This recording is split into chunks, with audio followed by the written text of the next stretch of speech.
السلام علیکم نئی ویډیو سره تاسو ورکلی به یو امید لرم چې تاسو ټول به روزونه خوشحاله وئ ژوند په مزو کې به وئ ثوابۍ کې ګاونډي خپل ګاونډي د پردي اواز نه کولو په وجه باندې ډېر زیات په بد حال باندې قتل کو دا واقعه څنګه رامخې ته شوه دوستانو ګاونډي داسې کار ور وکړو چې خپل ګاونډي ډېر زیات په بد مرګ باندې قتل کو په دې وجه باندې قتل کو چې د پردي اواز یې ونه کو او هغه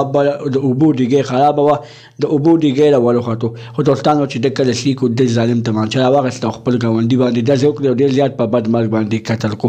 دا واقعه څنګه رامخې ته شوه ټول معلومات درسره په دې ویډیو کې شریکوم د نورو معلوماتي ویډیوګانو لپاره زموږ چینل سبسکرایب کړئ تر دې نشه اوس خامخا ووهئ چې زموږ هر یوه نوې معلوماتي ویډیو تاسو ته په اسانۍ سره میلاویږي ثوابۍ کې د ظلم انتها شوې ده ګاونډي خپل ګاونډي د پردي اواز نه کولو په وجه باندې ډېر زیات په بد مرګ باندې قتل کو دوستانو دغه ګاونډي په 15مه روژه باندې چې کله ډیګۍ خرابه وه اوبه لاندې نه راتلې او دغه ګاونډي لامبل